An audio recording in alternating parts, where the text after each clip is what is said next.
Oke, jadi salah satu HP daily gua adalah iPhone 16 Pro Max ini yang udah temenin sekitar 7 bulan. Dan kemarin gua baru aja beli iPhone 13 bekas dengan baterai health masih bagus di 98%. Kira-kira apa aja keluhan gua yang downgrade pakai HP ini? Terus baterainya masih kuat nggak sih temenin gue seharian beraktivitas dari pagi sampai malam? Dan terakhir, apakah iPhone 13 ini masih layak dipakai di 2025? Yuk kita bahas.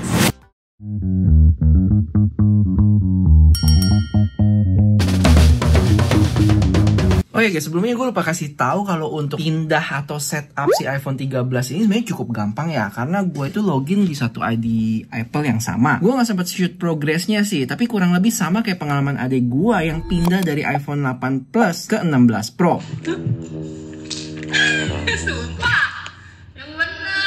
Tinggal scan kayak awan bulat gitu pakai kameranya, regis Face ID ulang, beres deh. Ya itulah salah satu kenyamanan ada di ekosistem yang sama ya. Kayak misalnya juga di AirPods gua nggak usah regis atau pairing lagi, otomatis udah nyambung tuh dengerin di iPhone 13 gua. Good morning guys. Kali ini kita sehari bersama lagi bareng iPhone 13. Kalau ngomongin bezel HP ini yang terbilang tebel, buat gue yang udah pakai semingguan lebih sih udah biasa aja ya. Nggak jelek-jelek amat, karena bezelnya yang simetris. Buat yang cukup greget, back glossy-nya ini gampang banget jiplak sidik jari ya, kalau nggak dipakein case gini. Oke guys, update dulu. Sekarang baterai ada di 84%. Di jam 11.14, lumayan bocor tadi selama di dalam bis, pakainya lumayan sering kayak Maps, scroll IG, kayaknya berkurang sekitar 10% kali. Itu dia, kita mau ke sana. Wah, zoomnya cuma mentok sampai 3 kali doang ya guys, HP ini. Ini 0,5 kali. Ini 3 kali. Gila, mulus juga nih.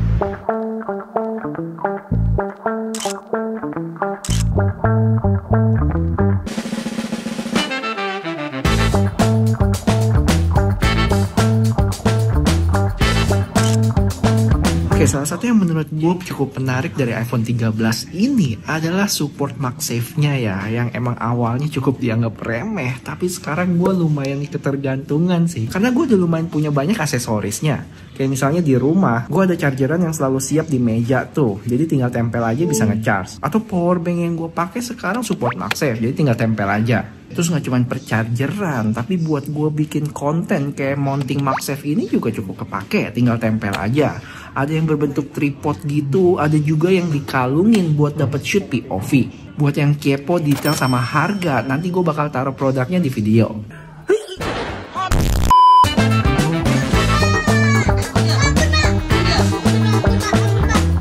Oke, next mari kita bandingin dikit sama iPhone 16 Pro Max gua. Kira-kira sejauh apa sih bedanya? Pertama untuk cinematic mode sebenarnya secara gambar mirip-mirip. Terus kalau membelakangi gini juga masih sama-sama kedetek. Paling di 16 Pro Max ada pilihan 2 kali dan bisa shoot 4K. Sedangkan iPhone 13 nggak ada tuh. Sama buat skin tone sedikit lebih akurat di 16 Pro Max sih.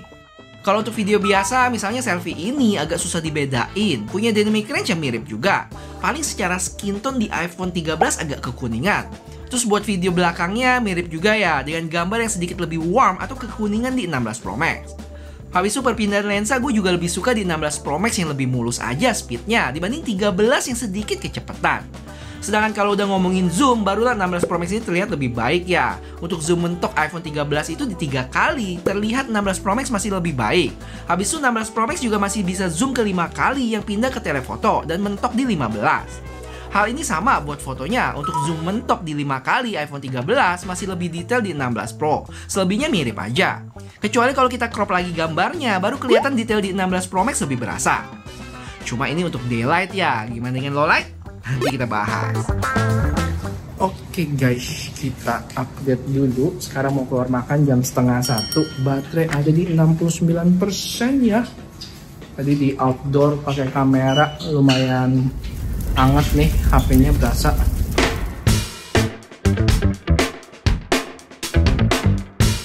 Kalau buat brightness outdoor udah termasuk baik. Bukan yang terang banget, tapi udah cukup buat pakai Google Maps sambil jalan gini.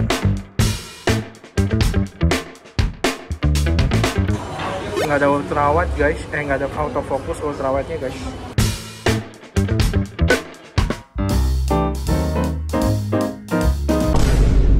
Oke Oke guys, udah kelar makan.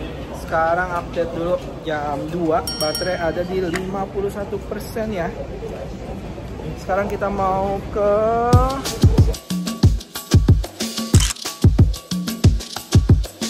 oh ya guys, kalau ngomongin IP rating, walaupun HP ini udah IP rating 68, tapi kalian juga mesti hati-hati ya. Terutama buat HP yang udah lama ini, karena seiring berjalannya waktu IP rating itu tingkat kesaktiannya itu bisa berkurang ya. Apalagi nih HP kan udah 3 tahun lebih, belum lagi kita juga nggak tahu kan kalau udah dibongkar atau apa nanti sealnya jadi melemah atau kebuka gitu ya. Hati-hati aja. Oke guys, jadi kita lagi mau nge-dessert dulu dan gue penasaran sama SOT-nya udah dapat berapa di baterai 47% ini. Jadi kita mesti hitung satu-satu ya. Dari 35, terus 54, 41, 39, 39, sama tambah itu lagi. Dan kalau dihitung total sekitar 200-an dibagi 60, 3,5 jam lah kurang lebih. Oh, kali 2 sekitar 6 jam, 7 jam, lumayan juga. Bener nggak ya? Jadi kita coba tes di akhir nanti dapat berapa SOT-nya.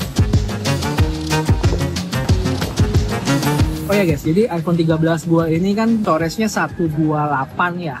Dan pasti banyak yang kepo nih, kira-kira dengan storage begitu cukup nggak sih?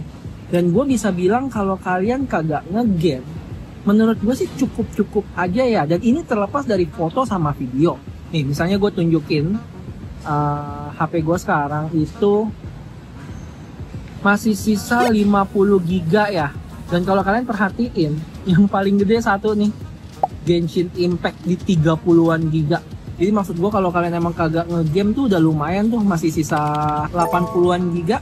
Selebihnya ya kayak FF yang gue pakai ini ya udah ini sih udah aman sih, masih ada Mobile Legends ya biasa, Instagram, YouTube kayak gitu-gitu. FF keseharian mah cukup banget. Sisanya kalau emang kalian sering foto video, menurut gue ya tinggal kalian rajin-rajin aja sih. Kalau emang udah misalnya penuh, ya di backup ke tempat lain. Jadi kalau misalnya kalian pengen paksain pakai 128 bisa, asalkan kalian kagak ngegame, terutama game-game berat yang sampai kayak Genshin Impact 30 gigaan sendiri. Terus foto video ya masih tahu diri lah, kalau emang sering ya masih rajin-rajin di backup. Cuman idealnya sih menurut gue sekitar 256 kali ya. Kenyang. Dan buat kalian yang belum tahu kalau resolusi kamera HP ini dia bisa shoot di 4K 60 fps ya. Bisa pindah lensa juga, di ultrawide juga bisa 4K 60. Cuma buat kalian yang pas coba ternyata mentoknya di 4K 30 doang, itu sebenarnya ada settingannya ya. Nanti gue tunjukin deh. Kalau misalnya di bagian kamera terus format gue set most compatible, nanti maksimal resolusinya ada di 4K 30 aja. Dan kalau gue pindahin ke high efisiensi, baru deh keluar 4K 60 di semua lensa. BTW guys, kalau kalian suka konsep video sehari bersama kayak gini, jangan bosan-bosan bantuin gue buat like video ini ya. Thank you.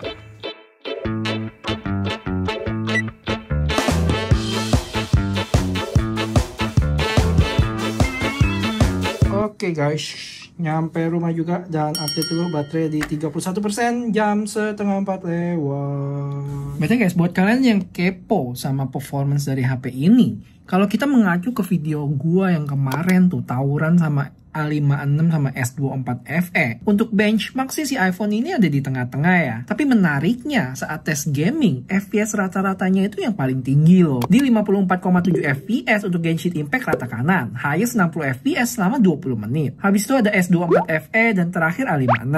Jadi kalau ditanya masalah gaming, HP ini masih bisa diandalin ya, walaupun secara suhu itu agak tinggi sama baterainya lebih terkuras. Jadi buat kalian yang kepo gimana iPhone 13 ini kalau dibandingin sama duo Samsung dari berbagai aspek, kalian bisa cek video gue yang ini ya, bakal anti galau deh buat pilih yang mana. Terus satu hal guys yang bikin HP ini terlihat jadul, selain refresh rate 60Hz yang nanti bakal kita bahas, adalah lightning portnya. Yang mana gue udah jarang kali lihat kabel lightning. Jadi sejauh ini kalau gue mau ngecas ya tinggal tempelin aja ke MagSafe di sini nih. Lambat banget emang, tapi gue tipe yang ngecas asal sih. Tinggal tempel aja, kapan mau pakai baru cabut. Kayak di awal tadi pagi yang gue tinggal semalaman ngecas. Selamat sore guys. Sekarang kita part 2 nih, jalan-jalan dan update dulu. Jam 5:30, baterai ada di 25% ya. Duh, bisa bertahan sampai akhir nggak ya? Jadi salah satu nilai plus dari HP Apple kegigit ini adalah walaupun ini HP lama, tapi masih bisa dapat sebagian besar fitur-fitur baru. Beberapa di antaranya yang cukup ngebantu ada Vehicle Motion Cues yang mengurangi rasa mabok saat pakai HP di dalam kendaraan. Terus kustomisasi wallpaper, home screen, dan lock screen yang lebih beragam. Pisahin objek dari background dan lain sebagainya. Yang nggak didapat saat pertama kali iPhone 13 ini kita beli di iOS 15, yang mana sekarang udah di iOS 18. Cuman ada satu fitur canggih yang emang nggak masuk di HP ini ya. Mungkin gara-gara keterbatasan hardware kali. Yaitu Apple Intelligence. Bahkan yang simple kayak AI Eraser atau yang namanya Clean Up di Apple ini, dia nggak ada loh. Alasannya mungkin selain chipset, RAM-nya juga berpengaruh sih. Karena RAM di HP ini kan cuma 4 GB. Yang setahu gue minimal untuk Apple Intelligence itu ada di 8.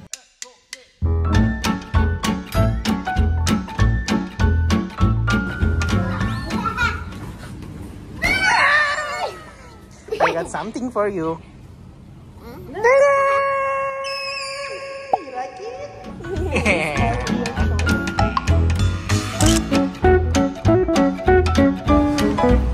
Kita mau cari makan dulu guys. Oh ya, mungkin juga bakal ada pertanyaan tentang HP ini adalah nggak ada telefotonya, apakah bikin HP ini jadi kurang? Kalau buat gua, jujur gua udah cukup jarang pakai lensa telefoto sih. Biasanya gua pakai itu buat ngintip yang jauh-jauh.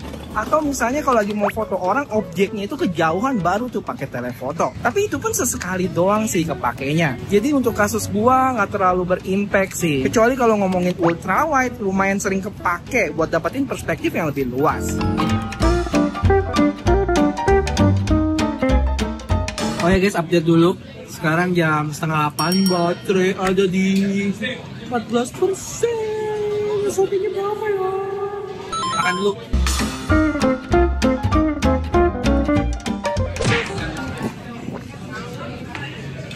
Oh ya guys, kalau ngomongin, semoga kedengaran ya, berisik banget di sini. Jadi kalau ngomongin refresh rate dia yang 60 Hz, di awal sih cukup berasa ya patah-patahnya. Cuma setelah pakai beberapa hari sebenarnya udah biasa aja loh. Kecuali gue sempat pakai 16 Pro Max 2, habis itu nggak lama pindah lagi ke iPhone 13, baru berasa tuh patah-patahnya. Jadi kalau kalian nggak punya gadget 120 Hz yang lain, nggak bakal masalah sih kalau gue bilang mah. Oke, sekarang kita ke low light yang barulah kelihatan bedanya di mana 16 Pro Max bisa hasilin gambar yang lebih terang dan minim noise. Terutama di ultra wide-nya ketara banget nih. Buat selfie-nya juga cukup berasa ya, iPhone 13 lebih gelap. Dan kalau ditanya yang mirip itu paling dari sisi flare sih, cukup ngeganggu di kedua HP ini. Kalau buat foto sebenarnya hampir mirip, tapi beberapa yang gue ketemu di iPhone 16 Pro Max ini lebih baik dalam meredam cahaya. Dan kalau kondisinya benar-benar low light, ultra wide di 16 Pro Max punya detail yang lebih baik dibanding iPhone 13. Oke guys, kita mau pulang dulu. Dan terakhir gue pengen bilang salah satu hal yang hilang sebagai pengguna iPhone 16 ke 13 ini adalah Dynamic Island-nya. Gue kangen.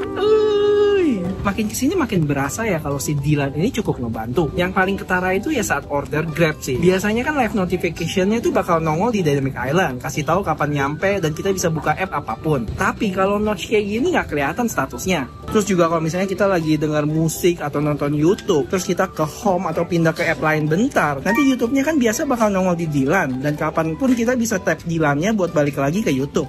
Tapi pas pakai iPhone 13 ini sempet bingung nih suara dari mana.